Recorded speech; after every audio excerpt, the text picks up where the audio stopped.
Kumusta mga ka-DC? Nagustuhan nyo ba yung huling upload natin? Salamat sa mga comment nyo ha. Dahil doon, mas lalo ko pang pagbubutihan ang pagbibigay sa inyo ng magagandang kwentong kulam at barang na may kasamang aral sa buhay. Para po ulit sa mga bago dito sa channel, magpapakilala lang po ako. Ako po ang inyong si Kuya Louie at nandito kayo sa Kuya Louie Horror Stories mula pa sa inyong dakilang Crisanto at Kuya Lou. Tapusin nyo pa lang video natin ha para marinig nyo ang mga shoutout at trivia na rin tungkol sa akin bilang professional voice actor at narrator nyo. Huwag nyo rin po kalimutang mag-like, comment, share at subscribe ha. Malaking tulong kasi yan para sa channel natin. Sa huling sinample ko, nagtaka siguro kayo dahil isa nga po ako sa nagboses kay Damulag sa Doraemon. Naalala nyo ba sa mga unang upload natin na nagsample din ako ng Suneo? Tama kayo. Pareho ko silang binosesan sa anime na yon. Madalas magkausap pa. Ngayon naman, dito tayo sa tagalinis ng chimenea na to. 1996 nung ginawa ko ito at siguradong marami sa inyo nakakaalala sa kanya. Okay, sample. Alfred, huwag mo kong iiwan. Mahal kita, kaibigan. O ano, naalala nyo na ba siya? Bibigyan ko kayo ng isa pang clue ha. Miyembro siya ng itim na magkakapatid. I-comment nyo nga kung sino siya at kung kayo ba nung kabataan nyo bumuo din kayo ng grupo ng itim na magkakapatid. Ngayon naman, simulan na natin ang kwento.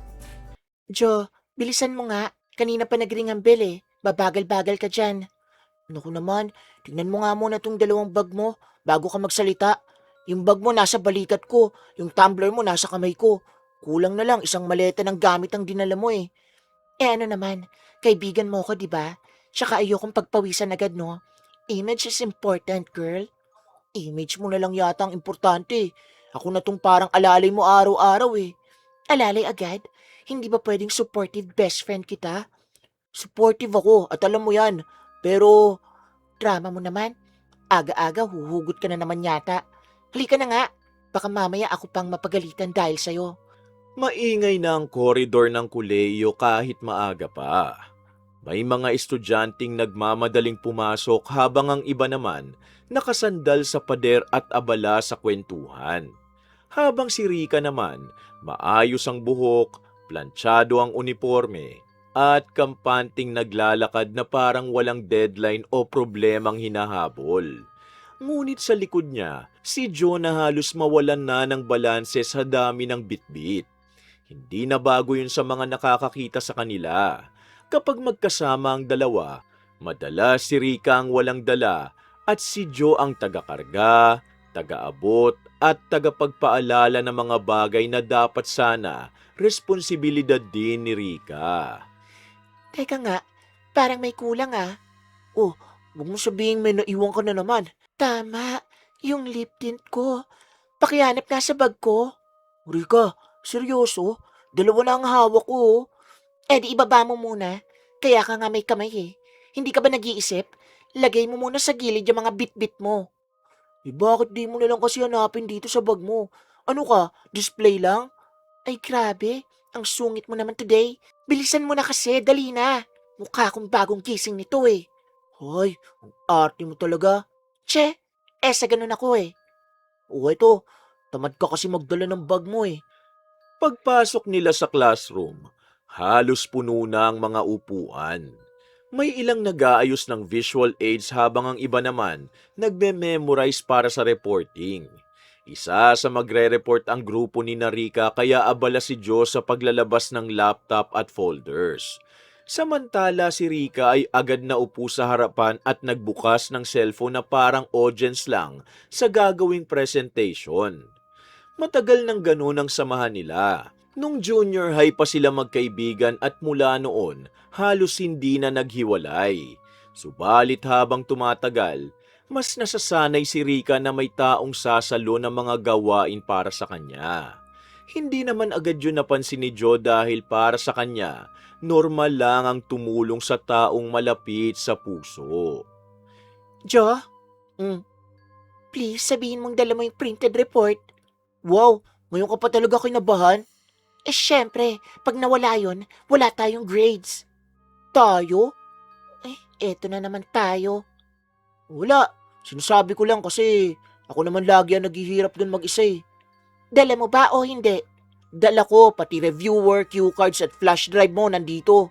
Ay, buti naman. Alam mo bang muntik na akong himatayin sa kaba? Ako nga dapat ang hihimatayin eh. 2 gabi ko nagpuyat dyan. Ay wow, nanunumbat? Hindi ah, reminder lang na ako lang ang may ambag dyan. Aba, may attitude. Partner tayo dito, no? Partner. Rika, ako ang gumawa ng research. Ako ang nag-edit ng slides. Saka ako nagpa-print. Nasaan ang partner ko dun? Ay, dami mo sinasabi. Ako naman ang magdadala ng presentation mamaya. Bago pa makasagot si Joe, may kaklasing dumaan sa harap nila na may hawak na fries. Hindi nagdadalawang isip si Rika at agad kumuha at halos ubusin na yung pagkain ng kaklase nila. Uy, pahingi ah. Favorite ko to eh. Napatingin ang kaklase sa nabawas na pagkain. Hindi na ito nagsalita at tahimik na lang bumalik sa upuan. Hindi na rin bago sa kaklase ang ganong asal ni Rika. Mahilig itong manghingi o manghiram na parang obligasyon ng iba na pagbigyan siya. Kapag nasita, tatawa lang at sasabihing biro lang yun. Ang sarap naman. Jo, parang gusto ko tuloy ng fries. Di bumili ka. Mainit sa labas no? Mahal mo naman ako, di ba? Best friend mo ako eh. Kaya ikaw na lang. Rika, reporting natin mamaya. Kaya nga kailangan ko ng energy. Ako magpe-present mamaya, di ba? Tsaka libre mo na rin ako ha. Wala pa akong cash eh. Ha? Di ba kaninang umaga may pera ka naman? Naubos na yun eh. Ako pa ba? Kaya sige na, pairamin mo na muna ako. Rika, hindi pa bayad yung iniram mo sa akin last week eh. Huwag mo sabihin na nakalimutan mo yun. Grabe naman. Singilan agad? Best friend mo ako tapos ganyan ka sa akin? Lagi na lang kasing mamaya ang bayad mo eh. Di wag. Ang damot mo na ngayon ah. Hindi ako madamot. Di bilan mo na ako. Ay, pinapatagal mo pa eh. Napabuntong hininga si Joe habang kinukuha ang wallet. Sa kabilang bahagi ng classroom, may isang lalaking tahimik na nagsusulat sa notebook habang paminsan-minsang sumusulyap sa dalawa. Si Marco, kanina pa niya napapansin ang eksena. At habang pinanonood si Joe na muling tumayo para sundin si Rika, may bahagi sa isip niyang hindi komportable sa nakikita. Hanggang sa... Jo, tandaan mo ha. Pagdating dun sa statistics, ikaw ang sasagot. Alam mo naman sumasakit ang ulo ko sa mga percentage na yan. Wow ah, kaya pala sobrang kalmado mo kanina. Kala ko naman i-review mo yung report kagabi. Rika, 2 gabi ako nagpuyat dyan tapos parang host ka lang ng program. Ayan ka na naman sa panunumbat eh. Hindi ba pwedeng may kanya-kanya tayong strength? Marunong ako magsalita, ikaw magaling sa technical. Partnership ang tawag doon. Partnership? Rika, minsan gusto ko lang marinig na pareho tayo nahirapan. Hindi yung ako lang yung pagod, tapos ikaw, chill-chill lang. Hay nako, huwag mo nga muna akong stressin kakapanumbat mo. Pwede ba? tahimik ang classroom habang isa-isang tinatawag ang mga grupo para mag-report. May ilan ang nakaupo ng diretsyo habang ang iba naman paulit-ulit na nagbabasa ng notes. Sa may harapan, nakaset ang projector at kalahati ng ilaw at nakapatay na. Nasa unang hilera si Rika at Joe. Habang si Joe muling chinecheck ang laptop at flash drive, si Rika naman, abalang tumitingin sa cellphone at inaayos ang buhok gamit ang front camera. Ay nako, tingnan mo yung kabilang grupo. Halatang masyadong kinakabahan. Buti na lang hindi ako yung klase ng tao na madaling kabahan. Hindi ka kinakabahan kasi alam mong may sasalo sa'yo. Excuse me? Marunong kaya ako? Huwag mong kalimutan na favorite ako ni Sir. Favorite o marunong lang sumipsip? Ay grabe siya. Professional relationship ang tawag dun oh. Hindi ko kasalanan kung marunong akong makisama. Makalipas ang ilang minuto, tinawag na ang grupo nila. Agad tumayo si Rika at inayos ang palda habang si Joe naman ang nagbitbit ng laptop at visual materials papunta sa harap. May ilang kaklasing tumingin sa kanila at may ilan ding naghanda ng makinig. Sa likod ng classroom, tahimik na nakaupo si Marco habang may hawak na notebook. Good morning po sa lahat. So today, kami ang magre-report tungkol sa community behavior and social response. Promise, hindi ito boring kaya huwag kayo matutulog. Next slide. Makikita natin dito kung paano naaapektuhan ng environment at social pressure and decisions ng tao. Miss Rika, kayo ba mismo ang gumawa ng analysis? Opo, sir. Pinaghirapan po talaga namin yan. Mahigit 10 minuto ang naging reporting nila. Malakas ang boses ni Rika at marunong siyang kumuha ng atensyon gamit ang kumpiyansa at biro. Subalit sa tuwing may technical detail o numero na kailangang ipaliwanag, mabilis siyang sumusulyap kay John na tahimik na nagbibigay ng tamang impormasyon sa gilid. Hindi yun gaanong napapansin ng iba dahil sanay na ang klase na si Rika ang laging nasa harapan. Sa dulo ng presentation, pumalakpak pa ang ilan at bahagyang ngumiti ang professor. Sa paningin ng marami, maayos ang naging report. Maganda ang delivery ninyo. Organized din ang slides at malinaw ang discussion. Thank you po, sir. Ayoko po kasi ng half-baked na gawa, kaya talagang sinikap namin. Good job sa grupo ninyo. Ay, salamat po talaga. Worth it ang pagpupuyat. Pagbalik nila sa upuan, agad napasandal si Rika na parang siya ang tumapos sa mabigat na trabaho. Sa gilid naman, tahimik na isinara ni Joe ang laptop at ibinalik ang mga gamit sa bag. Hindi siya nagsalita ngunit halata sa mukha ang pagod.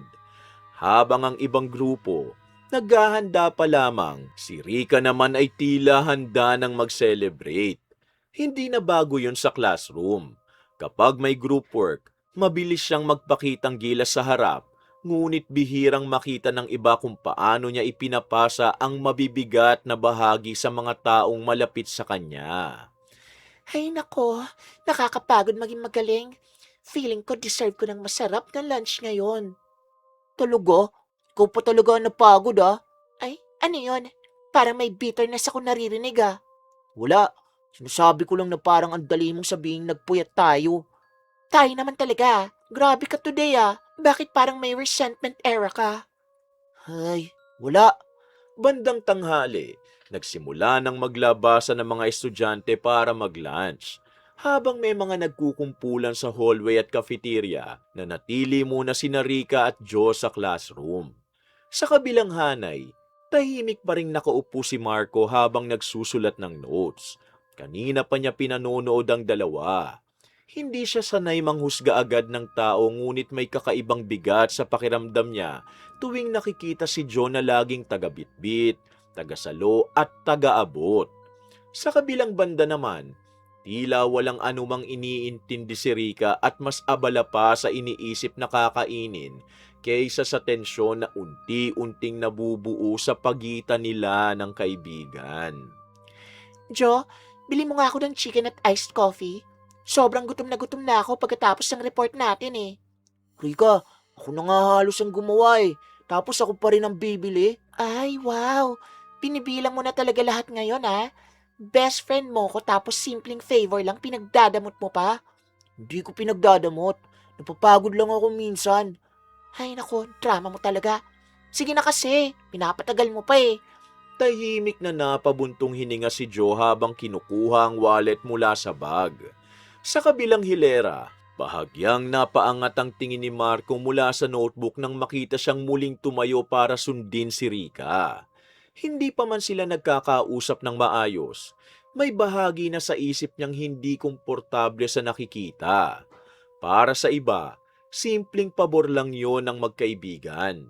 Subalit minsan, ang mga nakasanayang bagay ang pinakamahirap mapansing mali, lalo na kapag matagal nang tinatawag na normal ang pagiging sunod-sunuran ng isang tao.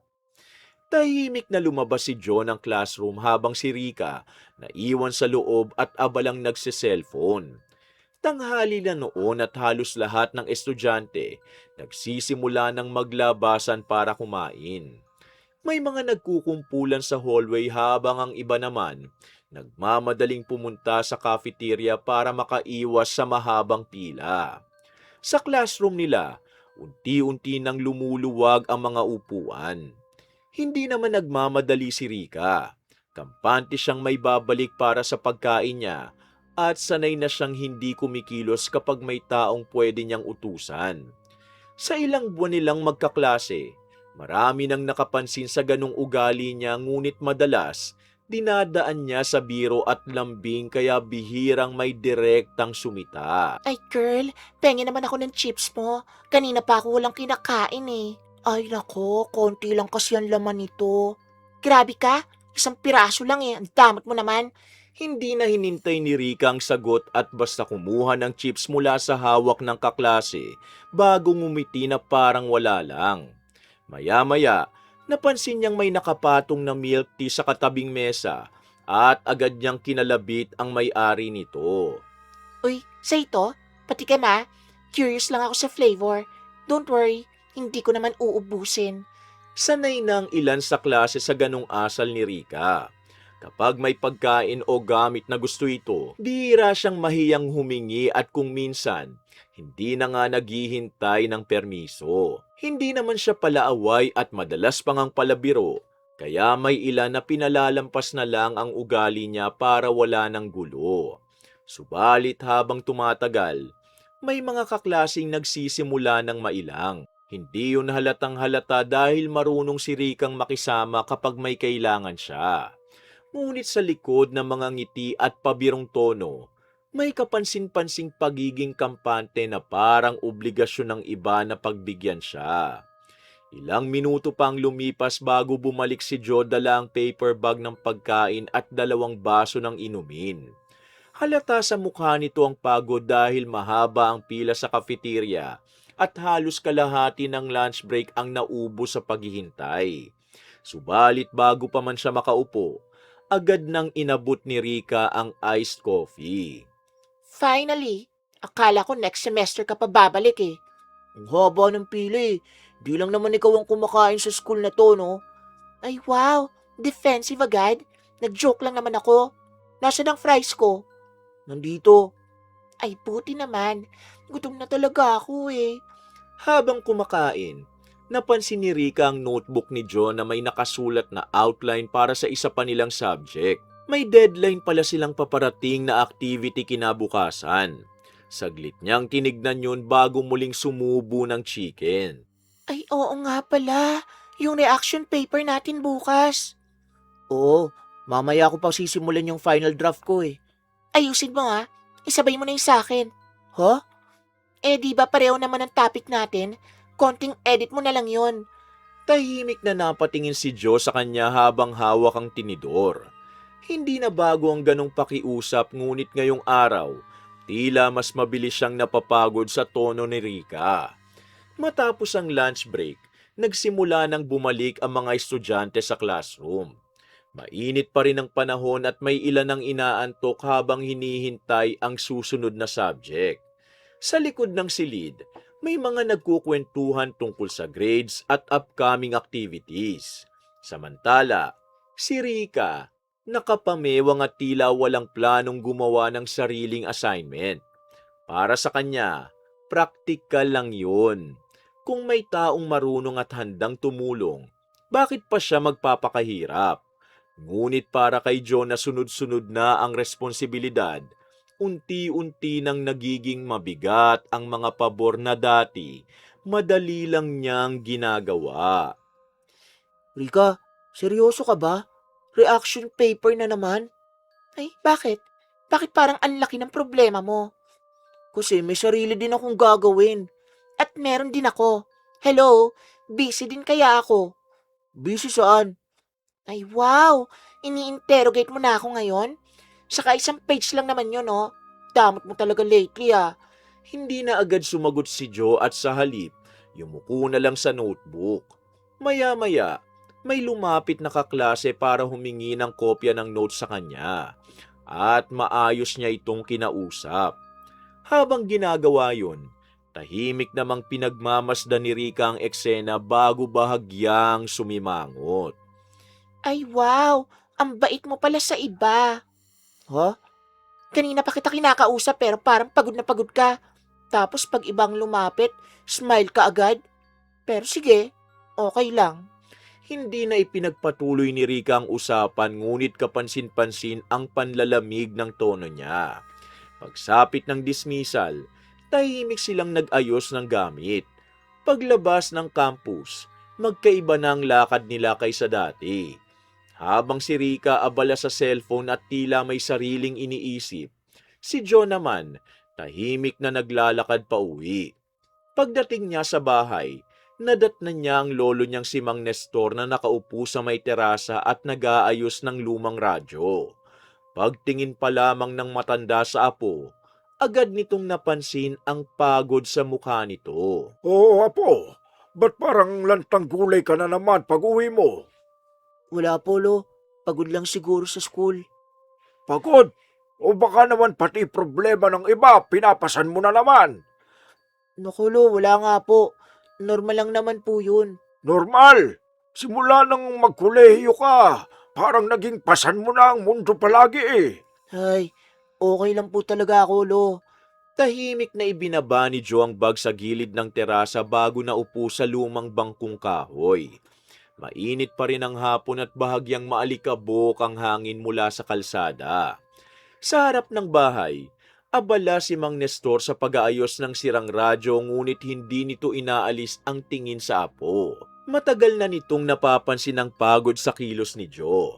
Hindi naman pala reklamo ang apo at bihira ring magsumbong. Ngunit bilang taong nagpalaki rito mula pagkabata, kabisado niya kapag may dinadala itong hindi sinasabi. Yung kaibigan mo ba yan ulit? Po, sino po ang tinutukoy nyo? E di yung si Rika. Sino pa ba? Lo naman, huwag nyo na po siyang pag-initan. Hindi ko siya pinag-iinitan. Nagtatanong lang ako. Kasi tuwing uuwi ka, mukha kang galing sa tambak na trabaho. Ganun lang talaga sa school minsan, Lo. Minsan o araw-araw na. Best friend ko po yun eh. At ikaw, best friend din ba ang trato niya sa'yo? Hindi agad nakasagot si Joe. Saglit siyang napatingin sa bakuran habang tahimik na pinupunasan ng pawis sa noo. Hindi yun ang unang beses na tinanong siya ng lolo tungkol kay Rika. Ngunit madalas, iniiwasan niya lang ang usapan. Sa isip niya kasi, madaling mapagkamalang masama ang isang tao kapag isang side lang ang nakikita. Sanay siyang ipagtanggol si Rika kahit minsan, siya mismo ang napapagod sa ugali nito. Di naman ganun si Rika. Makulit lang talaga yun. Makulit o nasanay na may sumusunod sa lahat ng gusto niya? Lo, Apo, tanda mo to. Ang tunay na kaibigan, nagdadamayan. Hindi yung ipapasa na lang lahat sa iyo ang gawain na parang responsibilidad mong gawin lahat ng pabor sa kanya. di naman po lahat, Lo. Hindi na sumagot si Mang Nestor at muling hinarap ang radyo. Ngunit naiwan sa isip ni Joe ang sinabi ng matanda. Sa loob ng bahay, tahimik niyang inayos ang mga notebook at modules para sa susunod na araw. Maya-maya, napatingin siya sa cellphone nang marinig yun na tumunog at nakitang tumatawag si Rika. Jo, huwag mong kalimutan ha. Yung reaction paper ko, isabay mo na. Baka mamaya puro sa'yo na lang ang natapos tapos ako pa mapahiya sa klase. Rika, gabi na tapos yan pa rin. Kakauwi ko lang dito sa bahay. May sarili din akong aasikasuhin, no? Sus, di naman kita pinapagawa ng thesis, no? Isang page lang yon. Tsaka pareho naman tayo ng topic kaya konting edit mo na lang. Di naman lagi yung sinasabi mo eh.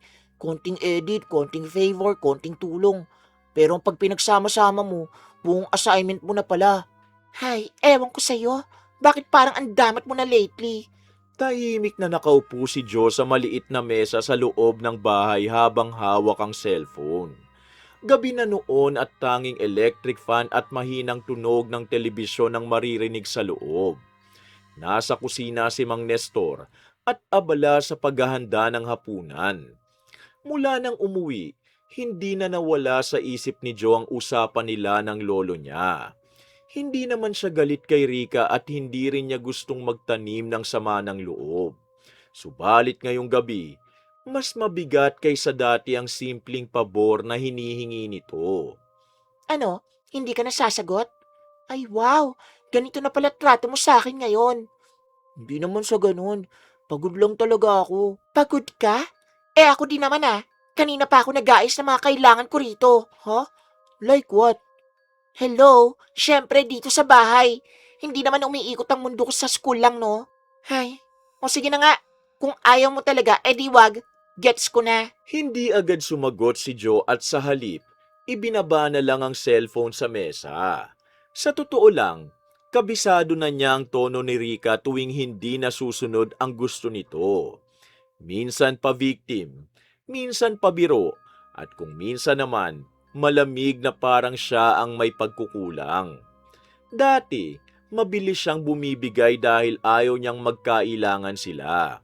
Subalit habang nakaupo sa tahimik na bahay at naririnig ang kalansing ng plato mula sa kusina, unti-unti niyang naiisip ang sinabi ng kanyang lolo Nestor kanina. Apo, kakain ka na ba o pati pagkain mo ipapasa mo rin sa iba?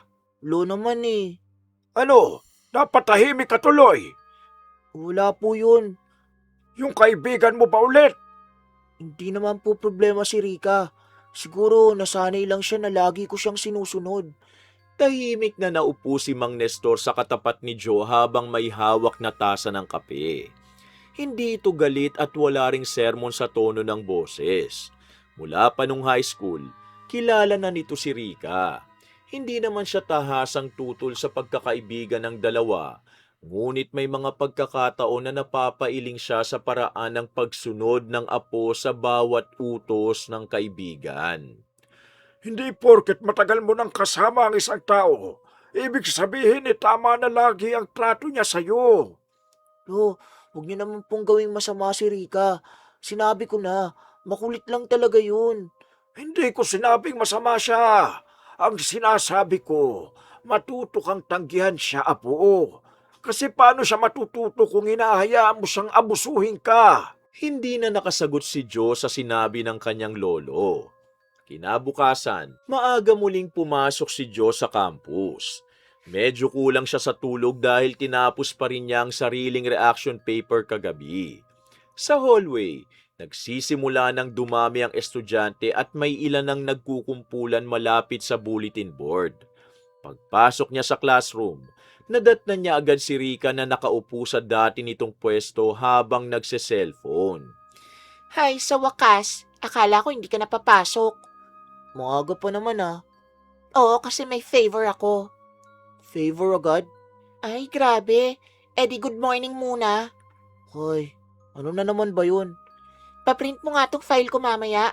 Wala akong pamprint Hindi na agad sumagot si Joe at tahimik na lang na umupo sa tabi niya. Samantala si Rika, tila walang napansing kakaiba at ipinagpatuloy lang ang pag-scroll sa cellphone. Maya-maya, may dumating na kaklasing may dalang iced coffee at sandwich. Mabilis na napalingon dito si Rika. Ay, wow.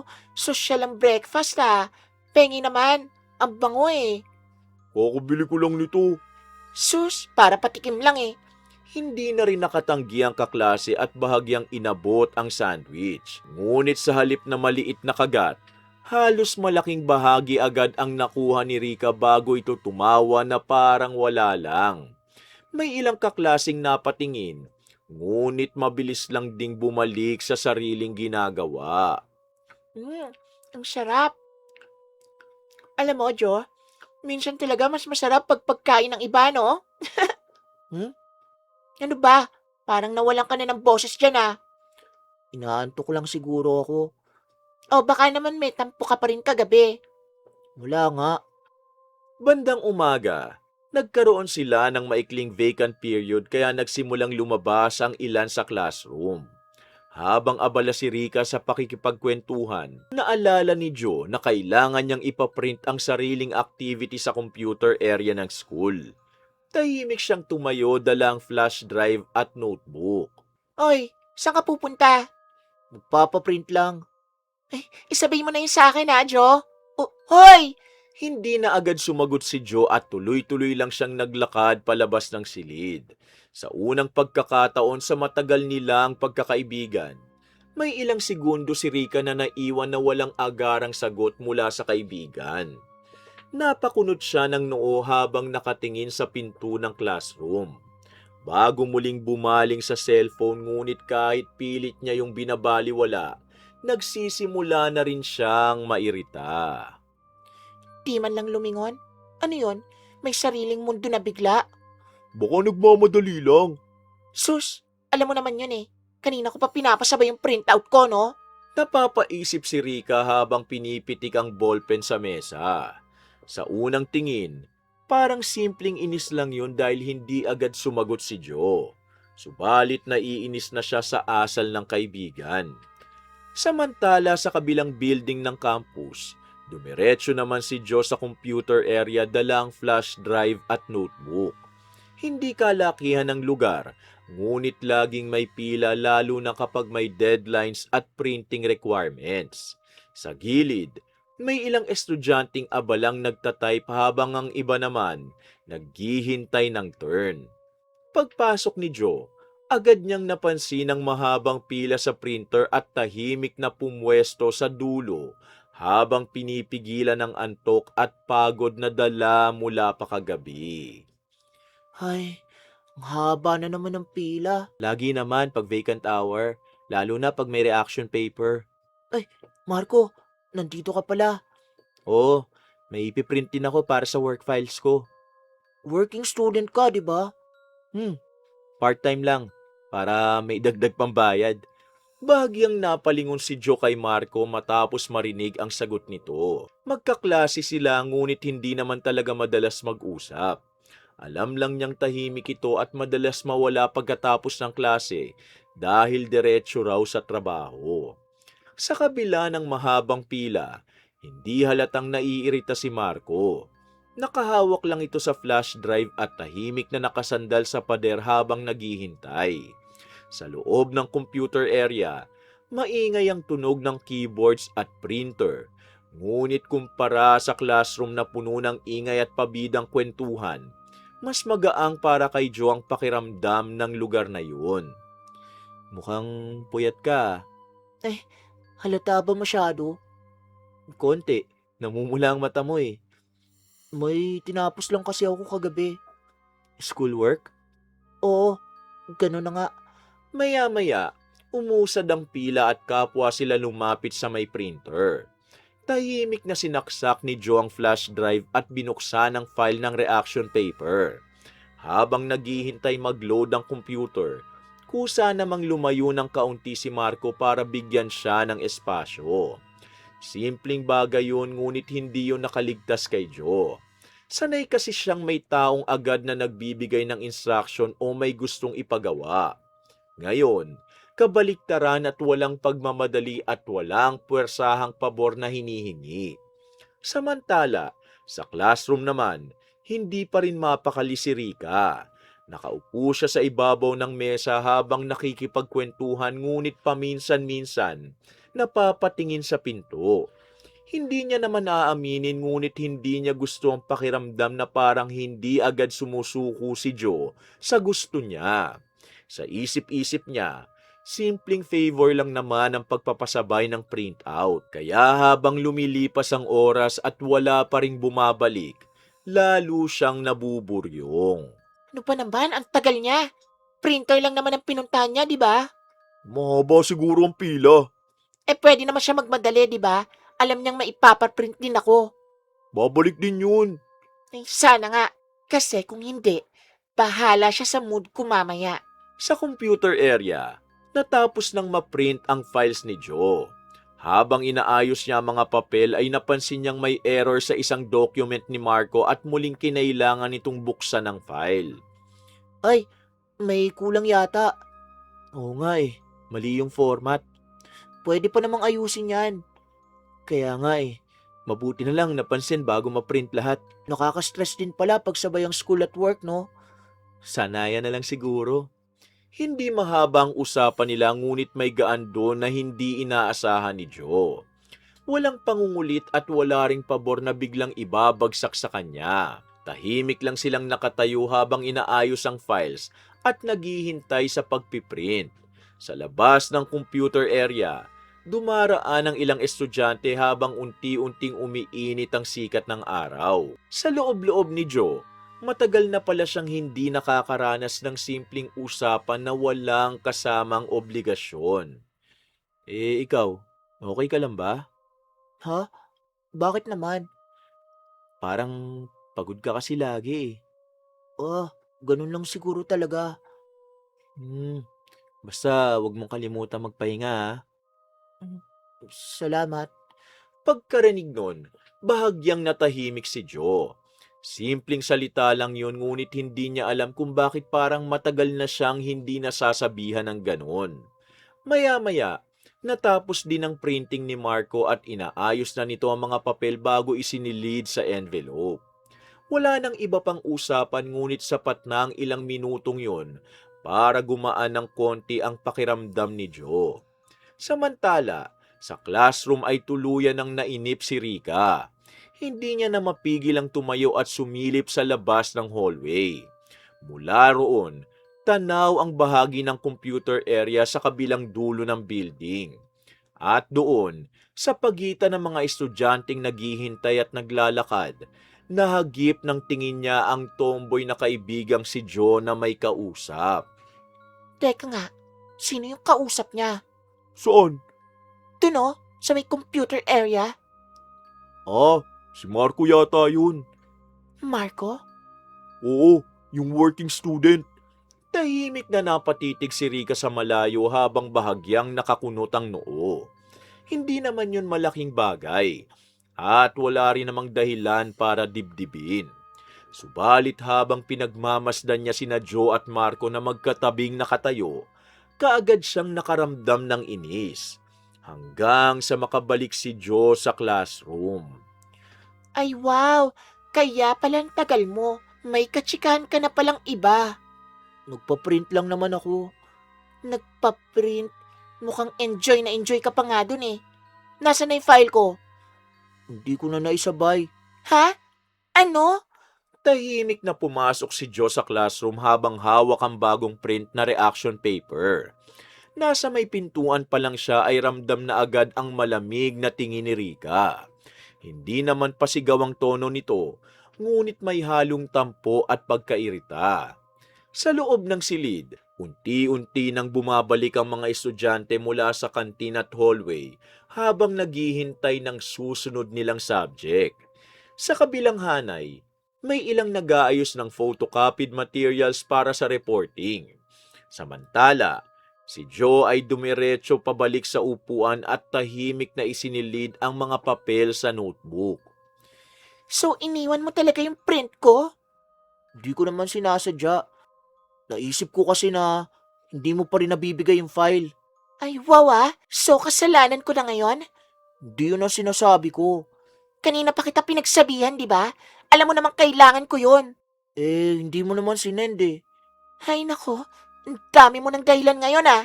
Bago pa humaba ang usapan, pumasok ang professor kaya naputol din agad ang reklamo ni Rika. Nagsimula ang lecture at unti-unting natahimik ang classroom. Habang nagsusulat ang iba, nakasandal lang si Rika at paminsan-minsan nagse-cellphone sa ilalim ng mesa.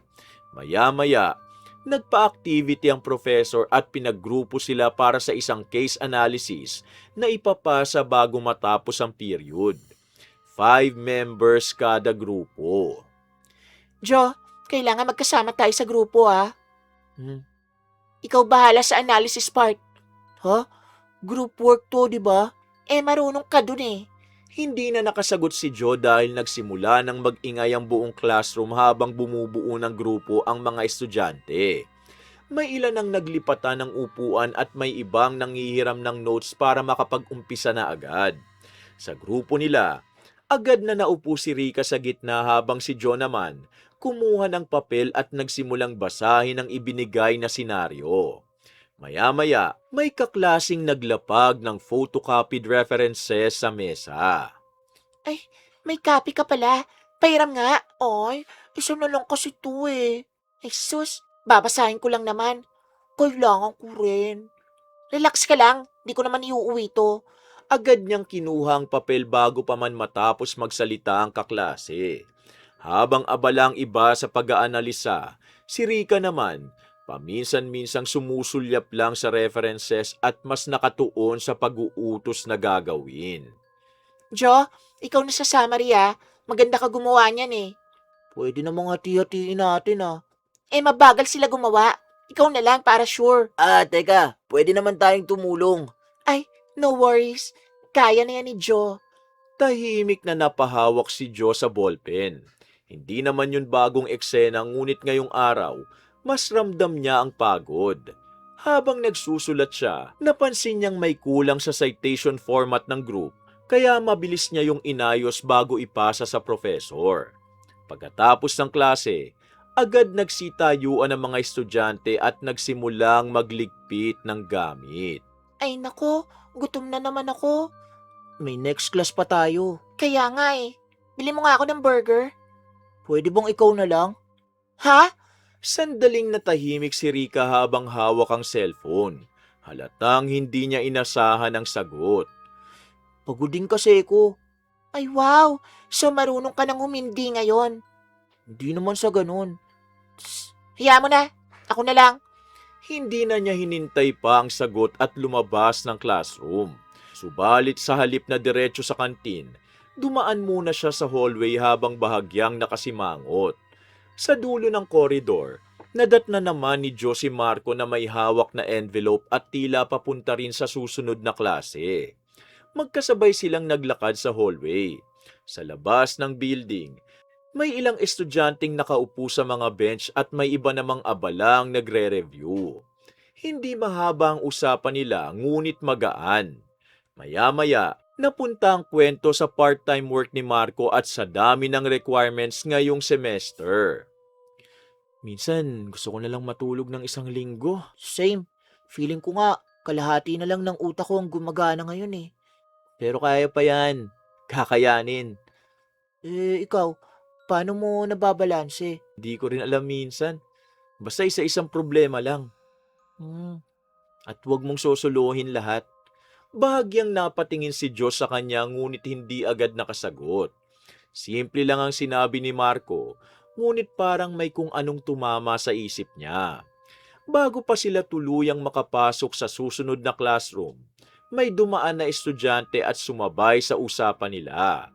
Sa kabilang hallway naman, pabalik na si Rika mula sa kantin nang mapadaan siya sa may koridor. Doon niya muling nahagip ng tingin sina Joe at Marco na magkasabay na naglalakad papasok ng classroom. Hindi naman sila magkadikit at wala ring kakaibang ginagawa, ngunit sa hindi maipaliwanag na dahilan ay muling kumunot ang noo niya. Tahimik siyang nagpatuloy ng lakad habang hawak ang bote ng tubig. Hindi pa niya lubos maintindihan ang inis na sumisiksik sa dibdib niya. Subalit malinaw ang isang bagay sa isip niya. Parang unti-unti nang nagbabago ang kilos ng kaibigan niya. Nang mga sumunod na araw, Jo, after class samahan mo ko ah. May papa-photocopy pa ako saka may bibili na akong materials. May gagawin pa kasi ako mamaya eh. Ha? Anong gagawin mo? May kailangan lang tapusin. Ay wow! Secret? Since when ka nagkaroon ng mysterious life? tahimik ang classroom habang naghihintay ng susunod na subject. May ilan ang nakayuko sa reviewer habang ang iba naman abala sa cellphone at kwentuhan. Mainit ang panahon at bahagyang maingay ang electric fan sa kisame. Sa likod ng silid, nag-aayos ng notebook si Joe habang si Rika naman nakasandal sa upuan at pinapaikot ang ballpen sa daliri. Ilang araw pa lamang ang lumipas ngunit napapansin na ni Rika na hindi na ganun kabilis sumunod ang kaibigan sa bawat pabor na hinihingi niya. Hindi pa naman yung lantad na problema ngunit sapat na para mairita siya. Jo, huwag mo ako sabihang may iba ka na naman lakad, ha? Group meeting lang. Kasama sino? Yung sa activity natin. Sana hindi ka magpakabisi masyado, ha? Marami pa ako ipapagawa sa'yo, no? Bago pa lumalim ang usapan, pumasok ang professor at nagsimula na ang klase. Halos 1 oras din silang nakinig sa lecture at nag-note ng discussion. Pagsapit ng dismissal, Agad nang naglabasan ng mga estudyante habang ang ilan dumiretso sa library para sa mga pending requirements. Habang nagliligpit ng gamit si Joe, mabilis namang lumapit si Rika sa kanya. Tara na nga, mahabang pila sa photocopy. Hindi talaga ako pwede ngayon. Seryoso? May napag-usapan na kasi kami. With who? Si Marco. Sandaling natahimik si Rika habang hawak ang cellphone. Hindi naman siya sumigaw ngunit kapansin-pansin ang paglamig ng mukha niya pagkabanggit ng pangalang yun. Hindi na agad sumagot ito.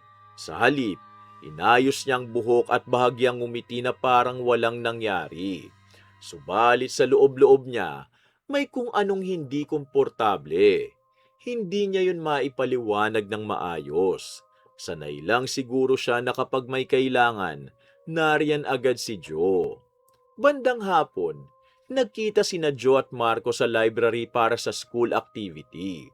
Hindi kalakihan ang lugar ngunit malamig at tahimik kumpara sa hallway. May ilang estudyanteng nagre-review habang ang iba naman abala sa laptops at printed references. Sa may sulok, magkatapat na umupo sina Joe at Marco habang nakalatag sa mesa ang notebooks at photocopies. Salamat pala sa pagsipot. Akala ko hindi ka na makakapunta. Nakala ko rin eh. Busy friend duties. Hindi naman sa ganon. Ay, sorry. Tahimik silang nag-umpisang gumawa ng outline para sa project.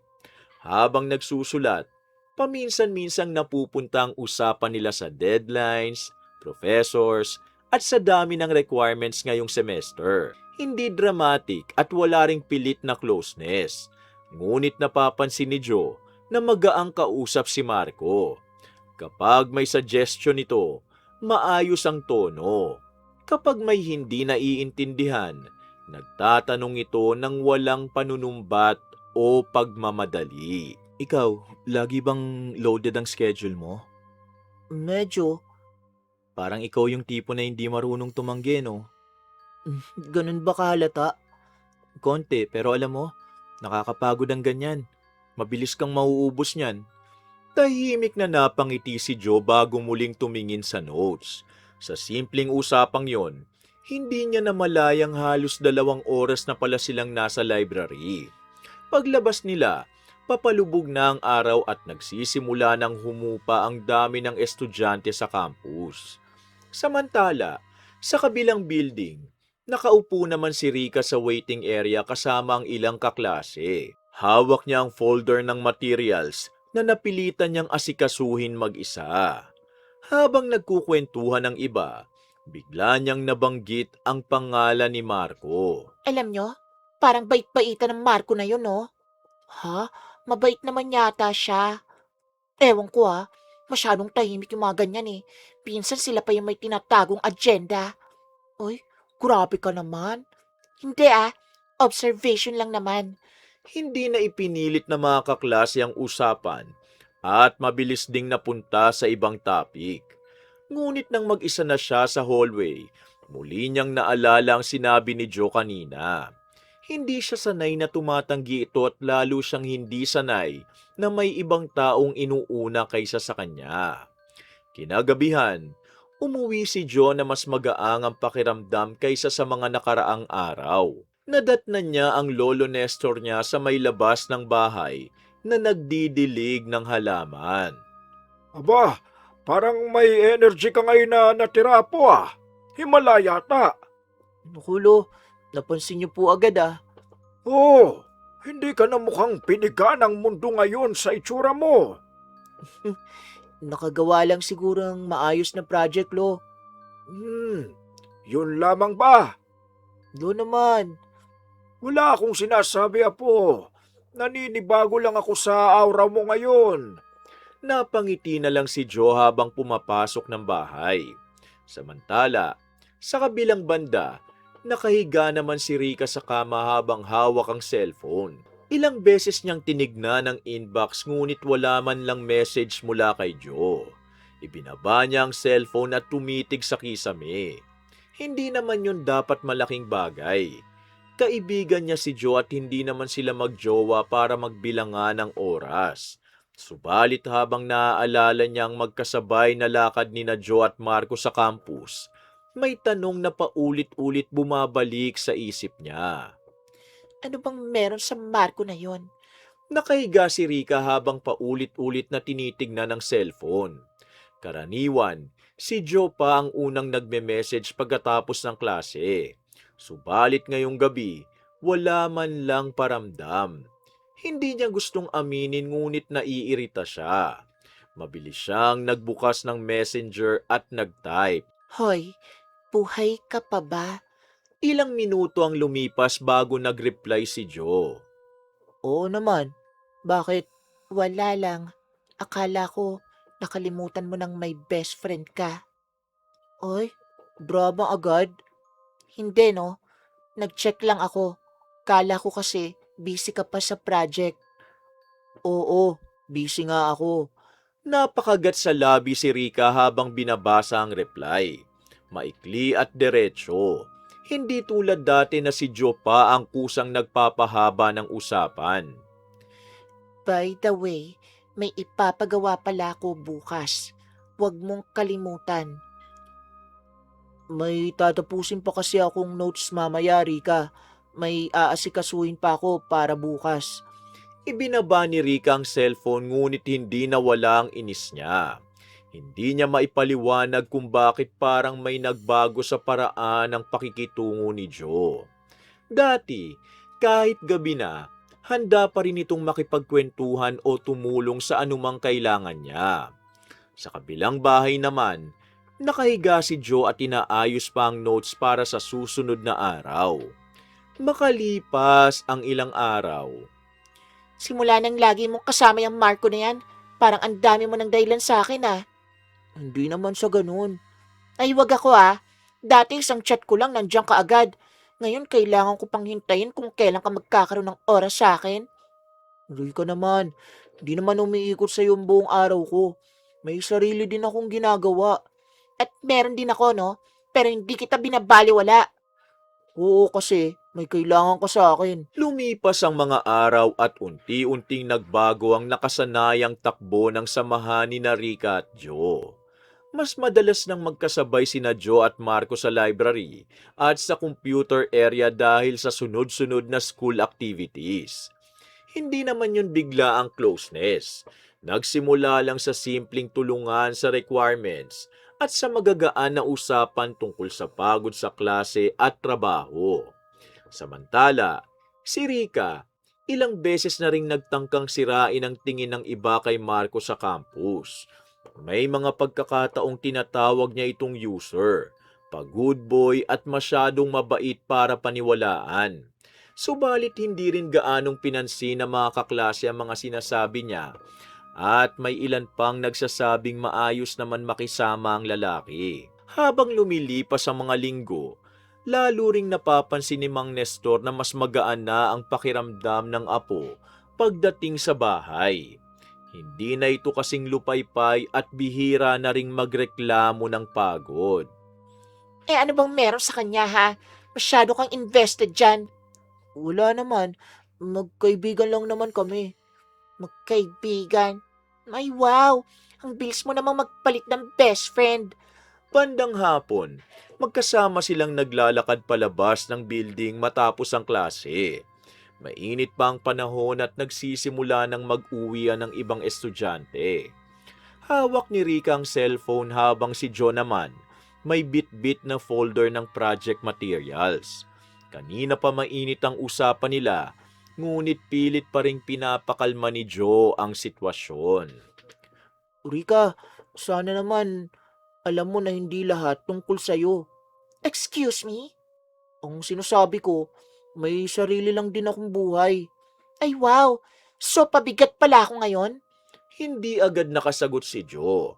Ilang segundo siyang tahimik bago napabuntong hininga.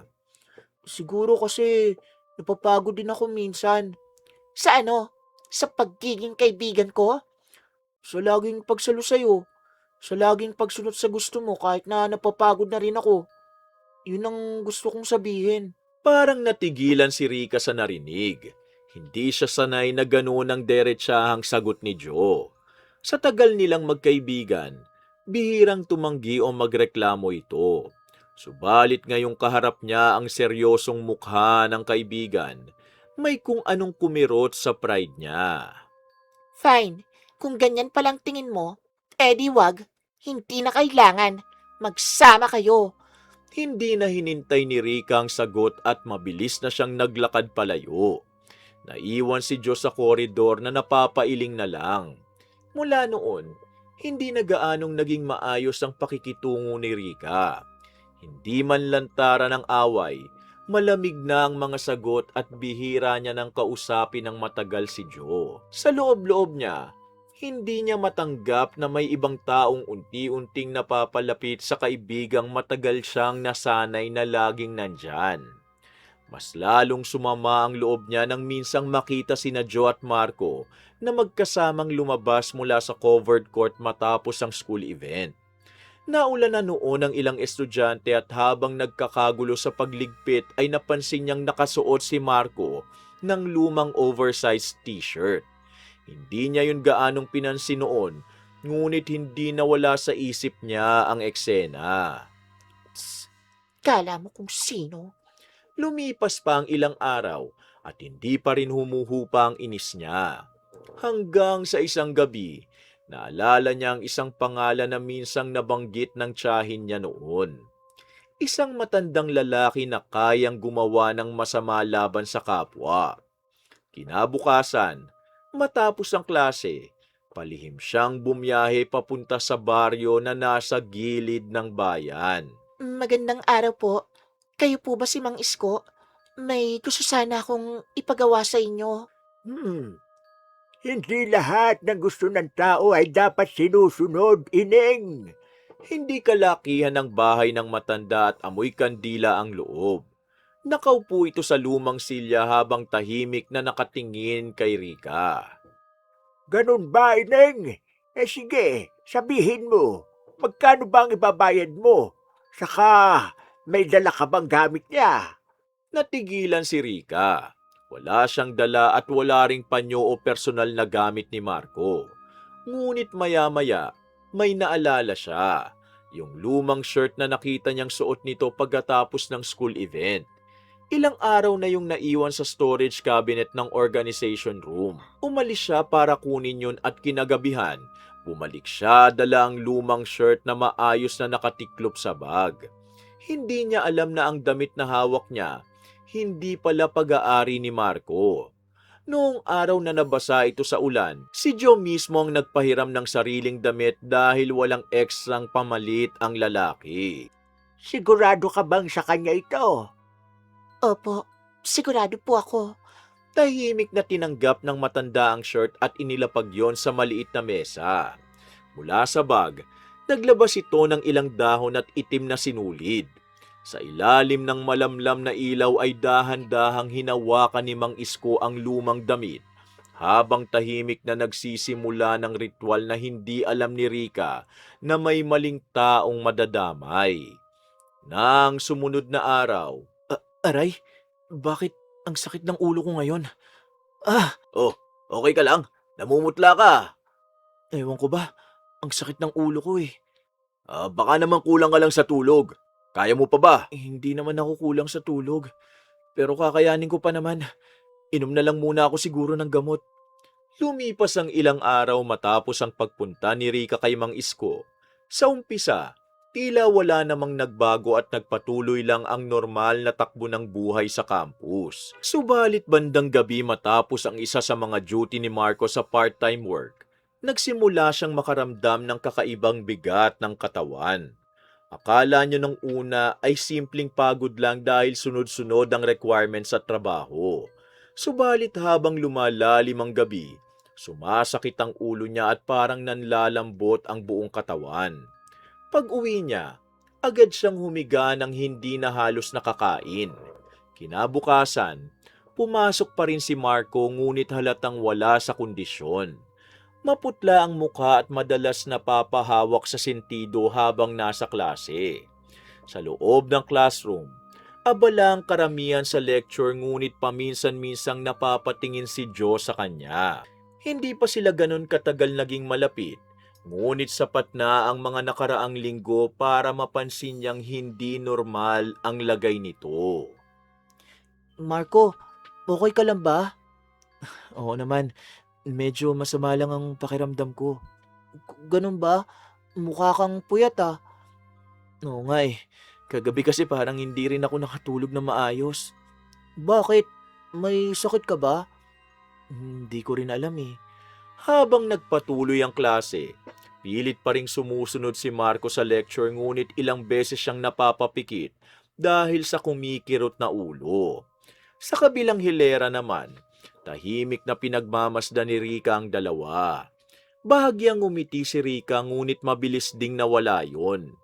Hindi niya alam kung bakit ngunit may kakaibang pakiramdam siyang hindi maipaliwanag. Hindi naman siya dapat maapektuhan at lalo namang hindi niya dapat isipin ang tungkol sa ritual. Subalit may bahagi ng isip niyang napapabalik sa bahay ni Mang Isko at sa lumang damit na iniwan niya roon. Bandang tanghali ay hindi na natapos ni Marco ang klase at maaga itong umuwi dahil sa sobrang sakit ng ulo. Naiwan si Rika at Joe sa campus habang naghahanda para sa susunod na subject. Mukhang seryoso yata yung sakit niya. Hay nako, baka arte lang yan. Lalaki pa naman ang hilig umarte. Hindi naman siguro. Kanina pa siya namumutla eh. Concerned ka masyado ah. Siyempre, naging kaibigan ko na rin naman yung tao eh. Saglit na natahimik si Rika sa narinig, ngunit hindi na siya nagsalita pa. Pagsapit ng gabi, muli na namang sumama ang lagay ni Marco. Hindi lang sakit ng ulo ang naramdaman niya kundi pati kakaibang bangungot na paulit-ulit gumigising sa kanya. Sa panaginip, may maitim na anyong nakatingin lalo mula sa malayo habang hindi siya makagalaw o makasigaw. Pagmulat niya, basang-basa siya ng pawis at mabigat ang dibdib. Habang lumalala ang lagay ni Marco, may isa pang taong unti-unti ring nakakaramdam ng kakaiba. Lo, ano kaya ang pwedeng igamot sa pananakit ng ulo? Pakiramdam ko, nangihina ako tapos ang bigat-bigat ng pakiramdam ko. Naku naman, Apo, kailan pa yan nagsimula? Halika nga rito. Mainit ka ba? May lagnat ka. Hindi naman lagnat eh. Pero parang ang bigat ng katawan ko, lo. Hindi yun gaanong pinansin ni Joe nung una. Akala niya, napagod lang siya sa school at sa dami ng ginagawa. Subalit sa mga sumunod na araw, madalas na rin siyang makaramdam ng panghihina at bigla ang sakit ng ulo. May mga gabi pang nagigising siya dahil sa hindi malinaw na panaginip at hindi niya maalala ang kabuuan nito ngunit may kung anong takot na naiiwan pagkadilat niya. Apo, baka kailangan mo nang magpahinga muna. Okay lang po ko, lo. Kaya ko pa naman. Pagod lang siguro ako masyado. Kung may masakit, sabihin mo agad sa akin, ha? Sa campus, kapansin-pansin na rin ang pagbabago sa dalawa. Madalas absent si Marco sa ilang klase at kapag pumapasok man, halatang nangihina. Si Joe naman, pilit pa ring nag-aaral ngunit hindi na kasing sigla tulad ng mga nakaraang linggo. Habang pinagmamasdan yun ni Rika, unti-unting nagsisimulang sumiksik ang kakaibang kaba sa kanyang dibdib. Napatingin siya sa bakanting upuan ni Marco. Maya-maya, napabuntong hininga siya at pilit na ibinabalik ang atensyon sa cellphone. Lumipas pa ang ilang araw at lalo lamang lumala ang sitwasyon. Isang umaga, hindi pumasok si Marco dahil sa matinding sakit ng ulo habang si Joe naman halos mawalan na ng gana sa klase. Sa gitna ng lecture, napahawak ito sa mesa at napapikit. Hoy, okay ka lang? Ewan, nahihilo ko. Hala, Jo? Parang ang bigat ng pakiramdam ko eh. Sobrang sama talaga. Teka, Hindi niya alam kung bakit biglang bumalik sa isip niya ang lumang oversized shirt na dinala niya kay Mang Isko. At ang tanong sa isip niya, kung bakit pati si Joe ay ganon ang nararamdaman. Samantala, kinagabihan, Lo, parang hindi na normal to. Kahit natutulog ako, pagod pa rin ako paggising ko. Pakiramdam ko habang lumilipas ang mga araw, para akong nanghihina lalo eh. Para akong nauupos na kandila. Yan ang nga ang sinasabi ko sa iyo eh. Ilang araw ka ng ganyan. Hindi na ito simpleng puyat lang, apo. Ewan ko nga po eh. Tapos ang sakit palagi ng ulo ko. Parang ang hirap po mag-isip, Lo. Nahihirapan na ako. Magpapacheck up tayo pag hindi pa nawala yan. Ayokong pinababayaan mo ang katawan mo, apo. lumipas ang mga araw at lalo lamang lumala ang sitwasyon ni na Marco at Joe. Kung noong una, pananakit lang ng ulo at panghihina ang nararamdaman nila, ngayon, halos araw-araw na silang hirap kumilos. Si Marco, sunod-sunod ang pag-absent sa klase at ilang beses na ring napapaaga ng uwi mula sa part-time work dahil sa matinding hilo at kawalan ng gana. Sa gabi, hindi rin siya makatulog ng maayos dahil sa paulit-ulit na bangungot na tila may kung anong nakamasid mula sa dilim. Samantala, si Joe, pilit pa rin pumapasok ngunit halata na sa mukha ang panghihina. Minsan, bigla na lang siyang napapatigil sa gitna ng pagsusulat at napapahawak sa sentido na para bang may mabigat na pumipisil sa ulo niya. Hindi na naman ako nakapasok kahapon. Oo nga eh. Ako, pinipilit ko lang talagang pumasok. Nakakaya na nga eh. Pati sa work, nag-aalala na sila. Nagpa-check up ka na ba? Oo, pero wala naman daw findings. Ganon din sa akin eh. Normal lang naman daw ang lahat, pero bakit ganito ang nararamdaman natin? Sa campus, hindi na rin yun nakaligtas sa pansin ng ibang mga kaklase. May ilan nang nagtatanong kung may viral flu ba o kung nagkataon lang na sabay nagkasakitang dalawa. Habang naririnig yun ni Rika, lalo siyang hindi mapakali. Sa una, pilit niyang sinasabing coincidence lang ang lahat. Subalit habang pinagmamasdan si Joe na unti-unting nangihina kasabay ni Marco, may takot na unti-unting sumisiksik sa dibdib niya. Jo, gusto mo bang samahan kita sa clinic? Okay lang. Kaya ko pa naman. Sigurado ka? Oo, hayaan mo na ako. Hindi na sumagot si Rika. Hindi niya alam kung bakit ngunit ilang araw na rin siyang hirap matulog dahil sa guilt na ayaw pa niyang pangalanan.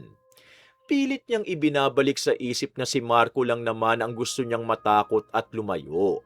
Hindi si Joe. Hindi kailanman ang kaibigang si Joe. Bandang hapon, may meeting ang organization nila para sa nalalapit na school event. Habang nag-aayos ng materials ang ilang estudyante, napadpad si Rika sa storage cabinet ng org room. Naghahanap lang sana siya ng lumang tarpaulin nang may narinig siyang usapan sa likod. Sina Marco at Joe. Nagtatanong si Joe tungkol sa oversized shirt na pinahiram di umano nito kay Marco noon. Sa narinig, nanlamig ang mga kamay ni Rika. Hindi na niya narinig pa ang sumunod na usapan. Mabilis na bumalik sa isip niya ang gabing pumunta siya kay Mang Isko. Ang tanong nito kung sigurado ba siyang pag-aari yun ni Marco. Ang mabilis niyang pagsagot at ang ritual na sinimulan ng walang pagdadalawang isip. Hindi na siya nagtagal pa sa org room at agad na lumabas ng building. Mabigat ang dibdib niya habang mabilis na naglalakad palabas ng campus. Hindi na niya alam kung ano ang iisipin. Isang bagay lang ang malinaw sa kanya. May nagawa siyang mali. Kinagabihan, muli siyang bumiyahe papunta sa baryong pinuntahan niya noon. Halos madilim na nang makarating siya sa bahay ni Mang Isko. Hindi na siya nagpatumpik-tumpik pa. Mang Isko, may mali po sa pinagawa ko. Bakit pati yung kaibigan ko nagkakasakit? Tahimik lang ang matanda habang nakaupo sa dating silya. Hindi ito nagulat at tila matagal nang inaasahan ang pagbabalik niya. Anong gamit ang dinala mo doon? Akala ko sa kanya yung damit. Hindi ko alam na sa kaibigan ko pala yun. Mang Isko, baka pwede niyo pang bawiin ang kulam. Ayoko na dahil nadadamay na ang kaibigan ko. Sinabi ko mag-isip ka mabuti noon. Eh bakit hindi niyo ako pinigilan? Ikaw ang may gusto nito, Ineng. Sumunod lang ako dahil binayaran mo ko. Napaatras si Rika habang nanginginig ang mga kamay. Tanggalin niyo na, pakiusap. Hindi ganun kadali ang lahat, Ineng. Pakiusap. Naaawa na po ako sa kaibigan ko. Baka po may magawa kayo. Dahan-dahang napatingin ang matanda sa kanya. Hindi ang pangalan na sinusundan ang ginagawa ko, Ineng. Ang gamit ang nagdadala ng sumpa. Kung sino ang tunay na may-ari ng bagay na yun, doon kakapit ang sumpa.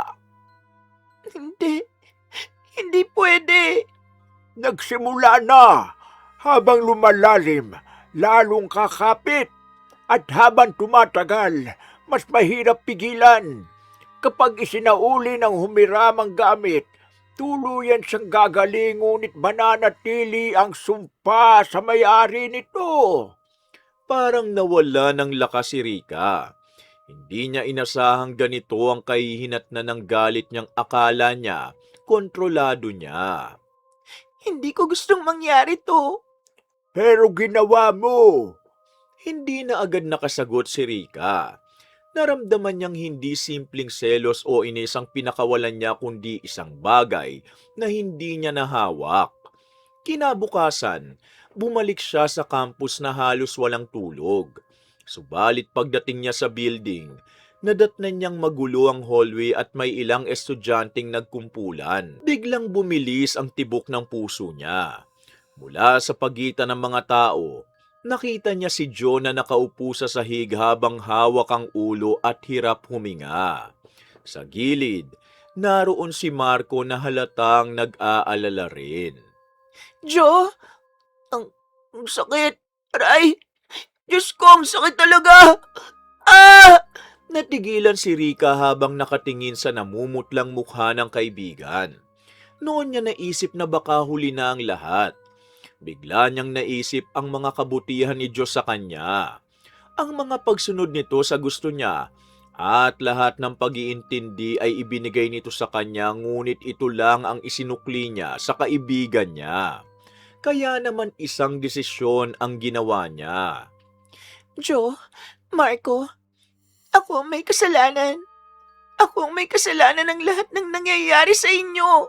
Natigilan si Marco habang hawak si Joe sa hallway. Sa paligid, nagkakagulong ilang estudyante at meron ng tumakbo sa school clinic. Nanginginig ang mga kamay ni Rika habang nakatingin sa namumutlang mukha ng kaibigan. Wala nang natitirang yabang o inis sa kanya. Puro takot at pagsisisi na lang. Ha? Anong sinasabi mo? Ako ang dahilan kung bakit nangyari to. Rika, ano bang... Hindi ko na kaya. Hindi ko na kayang itago to, Joe. Naawa na ako sa'yo.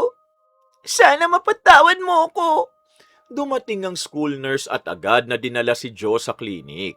Sumunod sina Marco at Rika habang magulo pa rin ang isip ng dalaga. Hindi na siya mapakali.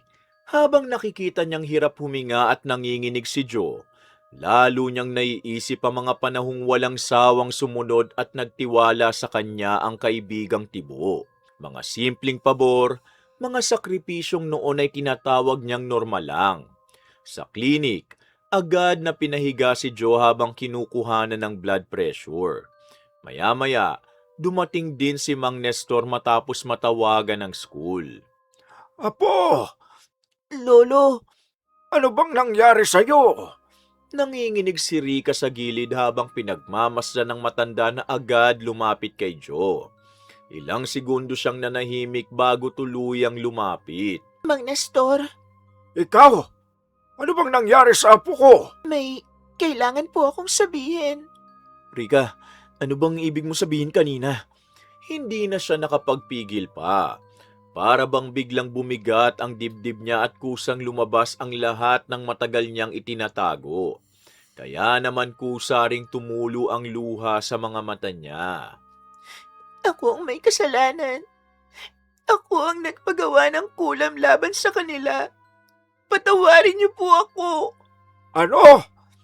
Anong pinagsasasabi mo, Rika? Kulam? Anong kulam? Rika, huwag kang magsalita ng ganyan. Hindi ko gustong saktan si Joe. Si Marco lang dapat. Ako ang nagpagawa. Halos mawala ng kulay ang mukha ni Marco habang si Mang Nestor naman napatayo sa gulat. Rika, ano bang klase ang sinasabi mo? Totoo po. Nagselos ako. Nagalit ako. Akala ko inaagaw ni Marco ang kaibigan ko sa akin. Ano? Hindi ko alam na ganito ang mangyayari. Hindi ko alam na pati si Joe tatamaan. Patawarin mo ako, Joe. Diyos ko, lahat ng paghihirap ng apo ko, ikaw ang may gawa. Sorry po. Nagsisisi na po ako. Sobrang nagsisisi na po ako. Paano mo nagawa yan? Magkaibigan kayong dalawa. Hindi ko po pinag-isipan. Galit lang ako.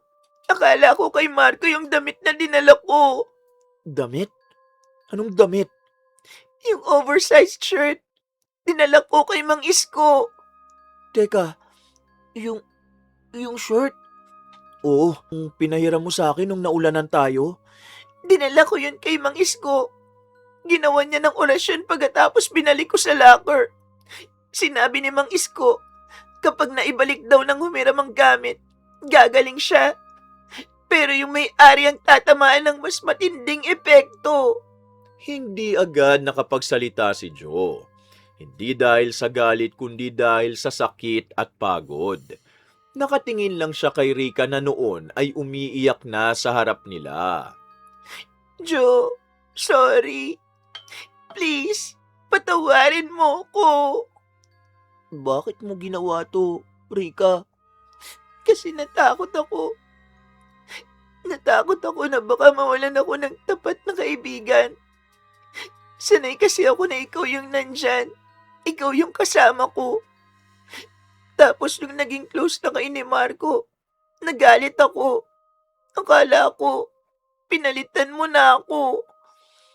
Kaya mo ko pinarusahan? Hindi. Hindi ikaw. Hindi ikaw ang gusto kong saktan. Pero, ako nasaktan. Wala nang naisagot si Rika. Makalipas ang ilang minuto, mabilis na pumunta si Marco sa locker area at kinuha ang lumang oversized shirt. Halos hindi pa siya makapaniwala sa lahat ng narinig, ngunit nang mahawakan niya ang damit, naalala niyang sinabi ni Rika. Pagbalik niya sa klinik, inabot niya yon kay Joe. Ito, tahimik na tinanggap ni Joe ang shirt. Halos ilang minuto pa ang lumipas bago napansin nilang unti-unting bumabagal ang paghinga ni Marco at tila gumagaan ang pakiramdam nito. Samantalang nanlamig ang katawan ni Rika, patunay yun na totoo ang sinabi ni Mang Isko. Kaya habang gumagaan ang pakiramdam ni Marco, nanatiling maputla si Joe. Doon, tuluyang nadurog si Rika. Hindi na siya nagtagal pa at agad tumakbo palabas ng campus. Kinagabihan, muli siyang bumalik sa bahay ni Mang Isko. Halos wala na siyang pakialam sa dilim at layo ng baryo.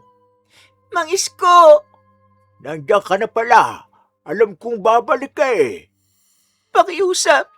Tulungan niyo po siya. Sinabi ko na. Pakiusap po. Luluhod po ako sa inyo. Basta bawiin niyo lang ang sumpa. Ako na lang, wag na si Joe. Wala siyang kasalanan. Tahimik lang si Mang Isko habang nakatingin sa kanya. Please po, kung may natitira pa kayong awa.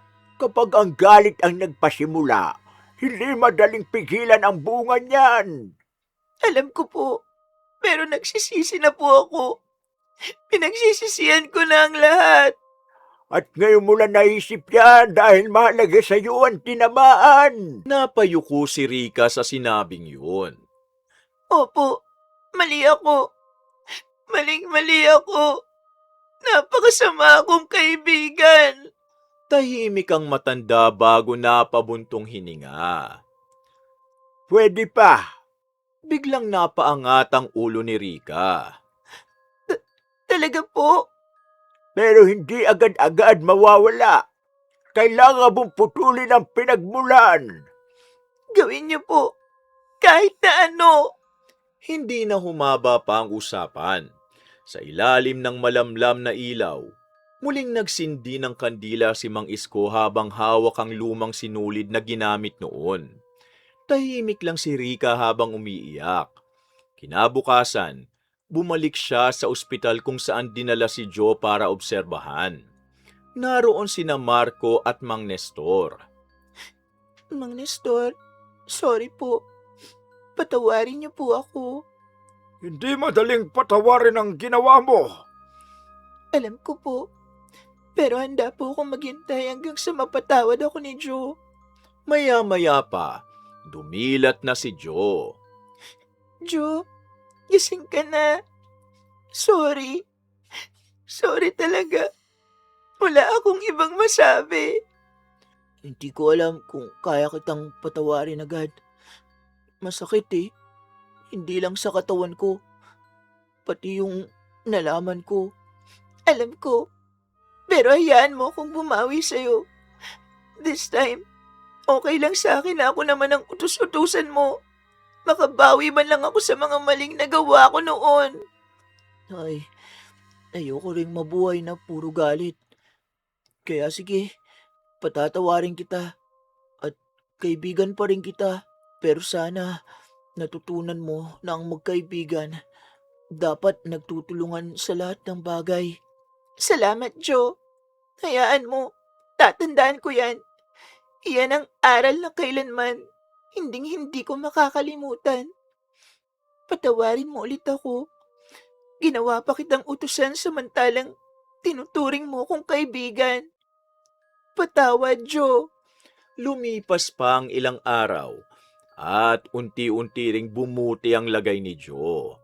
Dahan-dahan lang ang paggaling niya. Si Marco naman, halos bumalik agad sa dating sigla habang si Joe, kinailangan pang magpahinga at lumiban sa klase. Samantala, si Rika ay hindi na muling naging katulad ng dati. Hindi na siya yung maingay at laging may inuutos. Natuto siyang mahiya sa sakit na kaya niyang idulot. At kahit unti-unting bumalik ang normal na buhay sa campus, may mga sugat na matagal bago tuluyang maghilom. Dahil minsan, ang takot mawalan ay ang nagtutulak sa maling paraan ng pagmamahal. Subalit ang pagkakaibigang hawak sa kontrol at panlalamang, hindi kailanman tunay na samahan. Ang respeto at pagmamalasakit ay kusang ibinibigay.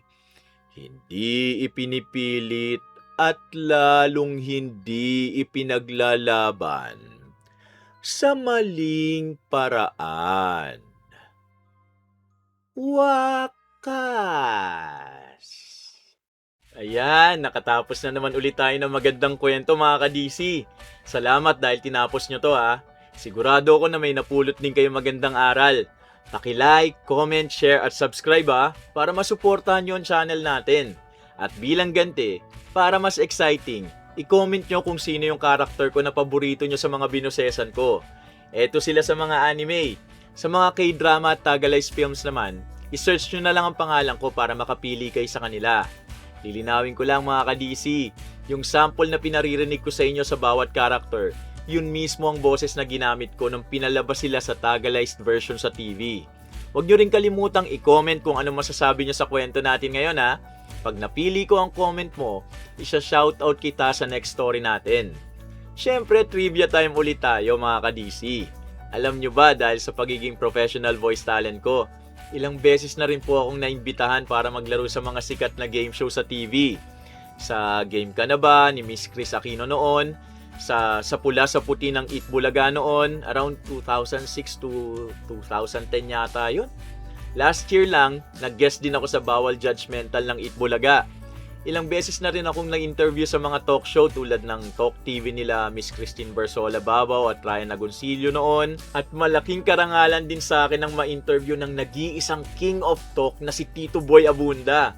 Dumating kasi noon dito sa Pinas ang isang sikat na Mexican actor na binosesan ko. At dalawa kaming in-interview ni Tito Boy. Yung iba na sa mga streaming sites pa. I-search nyo na lang kung gusto nyong mapanood ha. O teka, nalibang na naman ako. Abangan nyo na lang ang iba pang trivia natin sa mga susunod na upload natin ha. Sa ngayon, shoutout muna tayo. Shoutout kina Mama Lauren Boyles ng California, USA, kay Kuya Liam at Bebe Lay ng Quezon City, kila Tunying, Lian at Bombom ng Bombite, Sampaloc, Manila, kay Puds at Lois, Bebe Jam at Jillian ng Sampaloc, Manila, kina Kambal, Janil at Janil, kay Tanod Potpot Mailas, shoutout kina Grace Melendez, Merly Fatalia, Belen Malbas, Amelita Ilustrisimo, Efren Benavides, Kusina Lola, Evelyn Malalay, Myla Pateño, Cristel Gaputan, Marilo Espejon, Edril Sato, I'm Black, Adora Ignacio, Angelique Brea, shoutout kay Brenda Gresio at sa asawa niyang si Michael ng Fujairah, UAE, Alice Moreno, Gwen Mendez, Sally Mix Vlog, Esperanza de Guzman, Jason Betic, Rosette Ersando, KMM, Belen Janson, Bebot Bisig, Toshihiro Kuta, Estelia Manukal, Jessie Butron, Daisy Duque, Sheila Awais Muhammad ng Bahrain, Tina Dekit, Negrang Vlogger ng Kuwait, Ice Gel, Mel Aurelio, Kim Legaspi at Gray0728 na kapwa ko batang 90s. Pasensya na po sa mga hindi ko pa na-shoutout ha. Abangan nyo na lang po sa mga susunod na upload natin. Kumusta po pala kayong lahat dyan na mga kababayan natin na nasa ibang bansa? Mag-iingat po kayo palagi dyan. O paano? Samahan nyo ulit ang inyong lingkod na si Kuya Louie sa susunod na kwento natin ha. Maraming salamat po at pagpalain tayong lahat ng poong may kapal. Bye!